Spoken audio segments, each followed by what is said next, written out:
ಓಂ ಶ್ರೀ ಗುರುಭ್ಯೋ ನಮಃ. ಸಾವು ಏಕೆ ಮುಖ್ಯ? ಸಾವು ಎಂದರೆ ಎಲ್ಲರಿಗೂ ಭಯ. ಆದರೆ ಹುಟ್ಟು ಮತ್ತು ಸಾವು ಸೃಷ್ಟಿಯ ನಿಯಮಗಳು. ಇವು ಬ್ರಹ್ಮಾಂಡದ ಸಮತೋಲನಕ್ಕೆ ಬಹಳ ಮುಖ್ಯ. ಸಾವು ಇಲ್ಲದಿದ್ದರೆ ಏನಾಗುತ್ತದೆ ಎಂಬುದೇ ಒಂದು ಉದಾಹರಣೆಯ ಕತೆ ಇದಾಗಿರುತ್ತದೆ. ಒಮ್ಮೆ ಒಬ್ಬ ಮಹಾರಾಜನು ತನ್ನ ರಾಜ್ಯದ ಹೊರಗೆ ಮರದ ಕೆಳಗೆ ಕುಳಿತಿದ್ದ ಋಷಿಯ ಬಳಿ ಹೋದ. ಸ್ವಾಮಿ, ಅಮರತ್ವ ನೀಡುವ ಯಾವುದೇ ಮೂಲಿಕೆ ಅಥವಾ ಔಷಧಿ ಇದೆಯೇ? ದಯವಿಟ್ಟು ಹೇಳಿ ಎಂದು ಕೇಳಿದ. ಋಷಿಮುನಿಗಳು, ಓ ಮಹಾರಾಜ, ನಿನ್ನ ಮುಂದೆ ಕಾಣುವ 2 ಪರ್ವತಗಳನ್ನು ದಾಟಿ ಹೋಗು. ಅಲ್ಲಿ ಒಂದು ಸರೋವರವಿದೆ. ಅದರ ನೀರನ್ನು ಕುಡಿದರೆ ನೀನು ಅಮರನಾಗುವೆ ಎಂದರು. ರಾಜನು 2 ಪರ್ವತಗಳನ್ನು ದಾಟಿ ಸರೋವರವನ್ನು ತಲುಪಿದ. ನೀರು ಕುಡಿಯಲು ಹೋಗುತ್ತಿದ್ದಾಗ ನೋವಿನಿಂದ ನರಳುತ್ತಿದ್ದ ಒಬ್ಬ ದುರ್ಬಲ ವ್ಯಕ್ತಿಯ ಧ್ವನಿ ಕೇಳಿಸಿತು. ಧ್ವನಿ ಬಂದ ಕಡೆ ಹೋಗಿ ನೋಡಿದಾಗ ಒಬ್ಬ ವ್ಯಕ್ತಿ ನೋವಿನಿಂದ ಮಲಗಿದ್ದನು. ರಾಜನು ಕಾರಣ ಕೇಳಿದಾಗ ಆ ವ್ಯಕ್ತಿ, ನಾನು ಈ ಸರೋವರದ ನೀರನ್ನು ಕುಡಿದು ಅಮರನಾದೆ. ನನಗೆ 100 ವರ್ಷ ತುಂಬಿದಾಗ ನನ್ನ ಮಗ ನನ್ನನ್ನು ಮನೆಯಿಂದ ಹೊರಹಾಕಿದ. ನಾನು ಕಳೆದ 50 ವರ್ಷಗಳಿಂದ ಇಲ್ಲಿಯೇ ಮಲಗಿದ್ದೇನೆ. ನನ್ನನ್ನು ನೋಡಿಕೊಳ್ಳಲು ಯಾರೂ ಇಲ್ಲ. ನನ್ನ ಮಗ ತೀರಿ ಹೋಗಿದ್ದಾನೆ ಮತ್ತು ನನ್ನ ಮೊಮ್ಮಕ್ಕಳು ಈಗ ವೃದ್ಧರಾಗಿದ್ದಾರೆ. ನಾನು ತಿನ್ನುವುದು ಕುಡಿಯುವುದನ್ನು ನಿಲ್ಲಿಸಿದ್ದೇನೆ, ಆದರೂ ನಾನು ಇನ್ನೂ ಬದುಕಿದ್ದೇನೆ ಎಂದು ಹೇಳಿದ. ರಾಜನು ಆಲೋಚಿಸಿದ. ವೃದ್ಧಾಪ್ಯದೊಂದಿಗೆ ಅಮರತ್ವದಿಂದ ಏನು ಪ್ರಯೋಜನ? ನಾನು ಯೌವನದ ಜೊತೆಗೆ ಅಮರತ್ವವನ್ನು ಪಡೆದರೆ ಹೇಗೆ?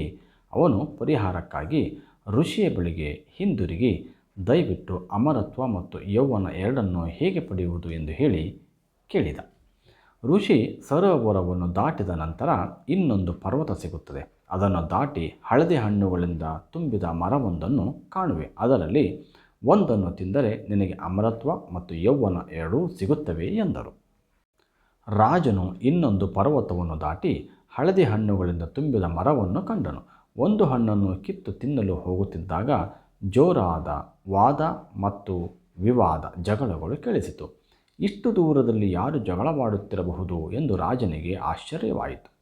ಅವನು 4 ಯುವಕರು ಜೋರಾಗಿ ವಾದ ಮಾಡುತ್ತಿರುವುದನ್ನು ಕಂಡನು. ರಾಜನು, ಯಾಕೆ ಜಗಳವಾಡುತ್ತಿದ್ದೀರಿ ಎಂದು ಕೇಳಿದ. ಅವರಲ್ಲಿ ಒಬ್ಬನು, ನನಗೆ 250 ವರ್ಷ ಮತ್ತು ನನ್ನ ಬಲಭಾಗದಲ್ಲಿರುವವನಿಗೆ 300 ವರ್ಷ. ಅವನು ನನ್ನ ಆಸ್ತಿಯ ಪಾಲನ್ನು ನನಗೆ ಕೊಡುತ್ತಿಲ್ಲ ಎಂದು ಹೇಳಿದ.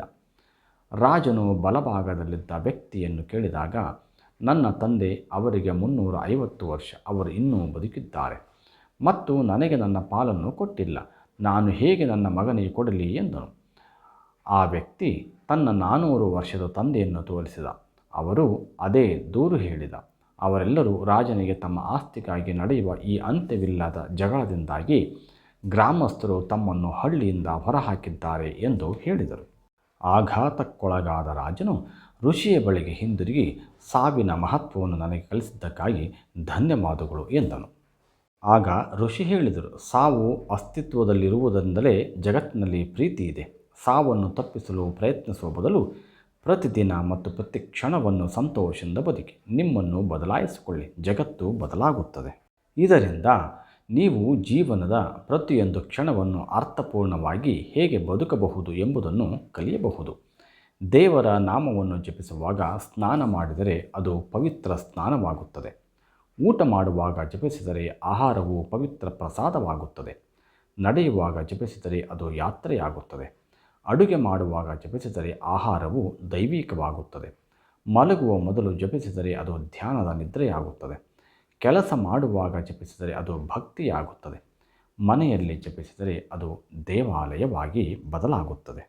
ಜ್ಞಾನದಿಂದ ಬದುಕಿ, ಚೆನ್ನಾಗಿ ಬದುಕಿ, ಉತ್ತಮ ಜೀವನ ನಿಮ್ಮದಾಗಲಿ. ಸರ್ವೇ ಜನ ಸುಖಿನೋ ಭವಂತು.